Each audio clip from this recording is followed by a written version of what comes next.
નમસ્કાર દોસ્તો, નવા વિડીયોમાં સ્વાગત છે। તો જે ડીજીપીમાં એરર આવે છે તે એરર આપણે જોઈશું કેવું એરર આવે છે અને એરર આવે તો શું કરવાનું રહેશે।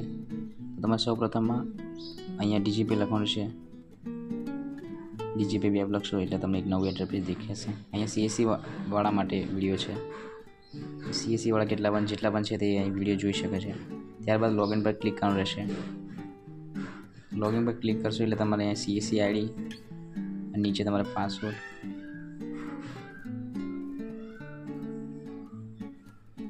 ત્યારબાદ તમારે અહીં પાસવર્ડ નાખવાનો રહેશે।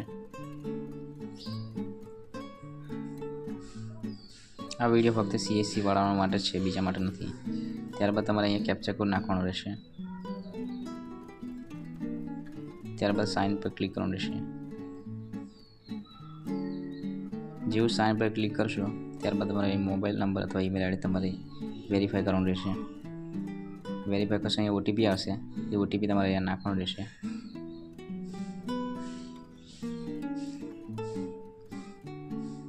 તો બોક્સમાં ઓટીપી નાખ્યા બાદ તમારે નીચે પ્રોસીડ પર ક્લિક કરવાનું રહેશે। જેવું પ્રોસીડ પર ક્લિક કરશો એટલે તમને અહીંયા ડીજીપીનું સાઈડ દેખાશે। અહીંયા તમારે નોટિફિકેશનમાં લખેલું હશે micro ATM service is not live on the DGP android app L0 biometric device of Mantra model number MF100 and stick MFM20 will not available for biometric authentication for 1/6/2025 તારીખથી અહીંયા બાયોમેટ્રિક L0 બંધ કરવામાં આવ્યું છે। તો તમારે ચાલુ કરવા માટે તમારે મંત્ર L1 નવું જે અપડેટ વર્ઝન છે તે તમારે અહીંયા લેવાનું રહેશે। ત્યાર પછી તમારે ડીજીપીનો તમે ઉપયોગ કરી શકો છો। તો મંત્ર L1 તમારે લેવા માટે તમારે સીએસસીનું એક વેબસાઇટ છે એ તમારે અહીંયા સર્ચમાં મારવાનું રહેશે। તો સીએસસી એ સ્ટોર લખેલું છે તેના પર તમારે ક્લિક કરવાનું રહેશે।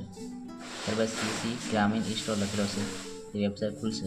અહીં તમારે VLE લોગિન પર ક્લિક કરવાનું છે। જો નવા યુઝર છે તો તમારે રજિસ્ટ્રેશન કરવાનું છે અને તમારે રજિસ્ટ્રેશન કરેલું છે તો લોગિન વિથ ડિજિટલ સેવા કનેક્ટ પર ક્લિક કરવાનું રહેશે। તેના પર ક્લિક કરશો એટલે તમને આવું સીએસસી ગ્રામીણ ઈ સ્ટોર લખેલો હશે। એ તમે જે પણ ઇલેક્ટ્રોનિક સામાન તમે પરચેસ કરવા માંગો તો કરી શકો છો। તો એકાઉન્ટમાં તમારે બધી ડિટેલ્સ નાખવાની રહેશે, બેંક, IFSC કોડ, અહીંયા તમારો આધાર કાર્ડ નંબર અને અપડેટ પર ક્લિક કરીને તમારે અહીંયા સેવ કરી દેવાનું છે। ત્યારબાદ તમારે જે પણ વસ્તુ તમારે લેવું હોય તો આ તમે ઈ સ્ટોર સીએસસી દ્વારા તમે લઈ શકો છો। તો આપણે મંત્ર ખરીદવાનું છે L1, અહીંયા તમને સીએસસીમાં મળી જશે। મંત્ર ડિવાઇસ પર ક્લિક કરશો એટલે તમને અહીંયા 2 ડિવાઇસ જોવા મળશે। તો આપણે અહીંયા MFS 110L1 ડિવાઇસ છે। તમે માય કાર્ડ પર ક્લિક કરશો તો અહીંયા તમને જોવા મળી જશે જે મંત્રાનું L1 અત્યારે અપગ્રેડમાં આવ્યું છે તે તમે અહીંયાથી ખરીદી કરી શકો છો। તો આ સીએસસી યુઝર દ્વારા સીએસસી જેટલા પણ છે તેમના માટે વિડીયો ખાસ છે કે જે ડીજીપીમાં એરર આવે છે, શા કારણે આવે છે। તો આપણે જે અપગ્રેડ ભારત સરકાર દ્વારા જે અપગ્રેડ કરવામાં આવ્યું છે, મંત્ર L0 બંધ કરવામાં આવ્યું છે અને મંત્ર L1 ચાલુ કરવામાં આવ્યું છે। તો તમે અહીંયાથી ખરીદી કરીને ઓનલાઈન પેમેન્ટ કરીને તમારા જે એડ્રેસ ઘરનું છે તે તમે મંગાવી શકો છો। ફરીથી આપણે જાણીશું કેવી રીતે ખરીદી કરવાની। તે માટે તમારે બાય ઓન સ્ટોર પર ક્લિક કરવાનું છે।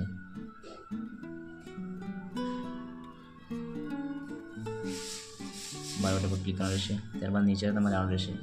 અહીંયા તમારે મંત્રા લખેલું છે પ્રોડક્ટ,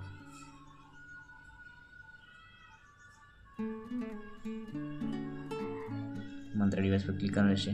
ત્યારબાદ એડ ટુ કાર્ડ પર ક્લિક કરવાનું રહેશે।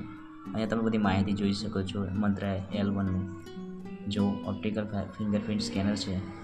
અહીંયા તમને 3 વર્ષની વોરંટી અને 5 વર્ષની આરડી સર્વિસ મળે છે। બધી માહિતી તમે જોઈ શકો છો, જે પણ ડિવાઇસની તમે જોઈતી માહિતી। ત્યારબાદ તમે એડ કાર્ડ પર ક્લિક કરશો। જે પણ ડિવાઇસ છે તે તમે ઓનલાઈન પે કરીને તમે એ મંત્ર ડિવાઇસ તમારા ઘેર એડ્રેસ પર આવી જશે। તો આપણે બીજા વિડીયોમાં ફરીથી મળીશું। બીજા વિડીયોમાં આપણે મંત્ર L1 જે મંગાવ્યું છે તે આવશે, તો તેનું અનબોક્સિંગ અને એને ઇન્સ્ટોલ કેવી રીતે કરવું તે આપણે આગળના વિડીયોમાં જોતા રહીશું। તો વિડીયો જોવા માટે ધન્યવાદ। જય હિન્દ।